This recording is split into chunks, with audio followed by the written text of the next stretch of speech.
Right చేయబోతారు. Okay, మిగతా కొన్ని exit polls అంటే కొన్ని ఏజెన్సీలు వ్యక్తులు ఇచ్చే ఎగ్జిట్ పోల్స్ కొంచెం క్రెడిబుల్ ఎగ్జిట్ పోల్ ఇస్తున్న వాళ్ళకి సంబంధించిన అంశాలను చూద్దాం, వాళ్ళు ఏమి ఇచ్చారనేది. మొదటగా పార్థదాస్ ఈ మధ్యకాలంలో కాస్త పాపులర్ అయ్యాడు. పార్థదాస్ చాణక్య అని ఏజెన్సీ పెట్టుకున్నారు. తెలంగాణ ప్రిడిక్షన్స్ అవన్నీ బాగానే చేశారు. ప్రస్తుతం ఎగ్జిట్ పోల్స్కి సంబంధించి అతను ఆంధ్రప్రదేశ్కి సంబంధించి ఇస్తూ ఉన్నారు. వైఎస్ఆర్సీపీ 50% ఓట్ షేర్ పొందే అవకాశం ఉంది. టీడీపీ అలయన్స్ అంటే ఎన్డీఏ కూటమి 46% ఓట్ షేర్ పొందే అవకాశం ఉంది. కాంగ్రెస్ పార్టీ 2.5%, ఇతరులు 1.5%. టోటల్గా చూస్తే వైఎస్ఆర్ కాంగ్రెస్ పార్టీ 110 నుంచి 120 స్థానాలు పొందే అవకాశం ఉందని, టీడీపీ అలయన్స్ 55 నుంచి 65 స్థానాలు పొందే అవకాశం ఉందని, ఇది పార్థదాస్ ఇస్తున్న అంశం. ఆ తర్వాత ఇంకా మిగతా స్మార్ట్ పోల్ ఏజెన్సీ ఇస్తున్న సర్వే దీని ప్రకారం మనకి నెంబర్స్ కొంచెం దూరంగా ఉన్నాయి వైఎస్ఆర్సీ నువ్వు చదువు. వైఎస్ఆర్సీపీ 82+ వచ్చేటువంటి ఆస్కారం ఉంది అన్నది ఇస్తున్నటువంటి ఒక ప్రెడిక్షన్. అలాగే తెలుగుదేశం పార్టీ అండ్ కూటమి విషయానికి వస్తే 93+ అంటే 49.5% ఓటింగ్ వచ్చేటువంటి ఆస్కారం ఉంది. పర్సంటేజ్ విషయాన్ని తీసుకుంటే 48.1 అండ్ 49.5 దాదాపుగా రెండు కూడా దగ్గరగా ఉన్నాయి, చాలా క్లోజ్గా. జన్మత్కి సంబంధించి ఒక మనకి రిపోర్ట్ అందుతోంది. జన్మత్ ఇచ్చినటువంటి నెంబర్స్ వైఎస్ఆర్సీపీకి ఫేవర్గా ఇస్తోంది. జన్మత్ వైఎస్ఆర్సీపీ 95 నుంచి 103 స్థానాలు గెలుచుకునేటువంటి ఆస్కారం ఉంది. 51% వైఎస్ఆర్సీపీకి పోలింగ్ పర్సంటేజ్ పడింది అన్నది వాళ్ళు ఇస్తున్నటువంటి ప్రిడిక్షన్.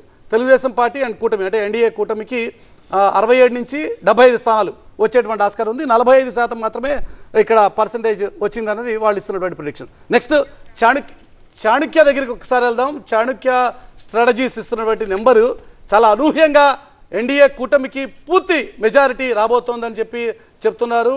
తెలుగుదేశం కూటమికి 114 నుంచి 125 స్థానాలు అంటే దాదాపుగా 52% కూటమికే ప్రజానికం పట్టం కట్టబోతున్నారు అన్నది చాణక్య ఇస్తున్నటువంటి ప్రిడిక్షన్. చాణక్య ఇస్తున్నటువంటి వైఎస్ఆర్సీపీకి కేవలం 39 నుంచి 49 స్థానాలు మాత్రమే వచ్చేటువంటి ఆస్కారం ఉంది. 43% మాత్రమే వైఎస్ఆర్సీపీకి పడ్డది అన్నది వారు చెప్తున్నటువంటి మాట.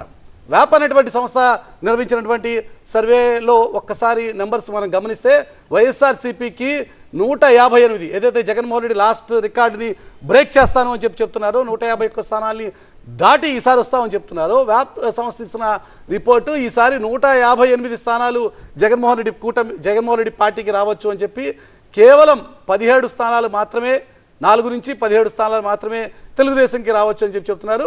అయితే టీవీ9 నిర్వహించిన ఎగ్జిట్ పోల్స్లో నేషనల్ లెవెల్లో ఉన్నటువంటి ప్రిడిక్షన్స్ అంటే లోక్సభ స్థానానికి జరిగిన నెంబర్స్లో 13, 12 విషయాన్ని మనం తీసుకుంటే ఆ నెంబర్కి ఇది ఎక్కడ మ్యాచ్ అవ్వట్లేదు. పూర్తిగా వైఎస్ఆర్సీపీకి అనుకూలంగా రాష్ట్ర ప్రజానికి ఉన్నారన్నది ప్రాపిస్తున్నటువంటి రిపోర్ట్. ఓవరాల్గా మనం ఇక్కడ చూస్తున్నాం దాదాపుగా మనకి ఇప్పటికీ అందుబాటులో ఉన్నటువంటి సంస్థల్లో 1, 2, 3, 4, 5 సంస్థలకు సంబంధించిన రిపోర్ట్స్ చూస్తే పార్థదాస్ వైఎస్ఆర్సీపీకి అనుకూలంగా నెంబర్స్ ఇస్తోంది.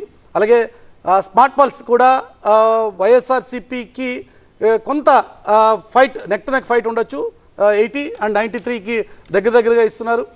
జన్మత్ పోల్ మాత్రం పూర్తిగా వైఎస్ఆర్సీపీకి అనుకూలంగా ఈ ఫలితం ఉండవచ్చు అన్నది వాళ్ళు ఇస్తున్నటువంటి ప్రిడిక్షన్. అలాగే చాణక్య ఇస్తున్నటువంటి ఎగ్జిట్ పోల్స్ పూర్తిగా తెలుగుదేశం పార్టీకి అనుకూలంగా ఉన్నటువంటి పరిస్థితి. వ్యాప్ సంస్థ పూర్తిగా వైఎస్ఆర్సీపీకి అనుకూలంగా ఉన్నటువంటి పరిస్థితి. ఓవరాల్గా చూసుకుంటే ఎగ్జిట్ పోల్స్ అన్నీ కూడా నెక్ టు నెక్ అనేటువంటి విషయాన్ని ఒకటి చెప్తున్నాయి. నెంబర్స్ కూడా ఆ రకంగానే కనిపిస్తున్నటువంటి పరిస్థితి. మెజారిటీ సంస్థలు మాత్రం కొంత వైఎస్ఆర్సీపీకే అనుకూలంగా ఉంది. మళ్ళీ తిరిగి జగన్మోహన్ రెడ్డి అధికారంలోకి రావడానికి ఆస్కారం ఉంది అనేటువంటి రీతిలో చెప్తున్నారు. అయితే ఇక్కడ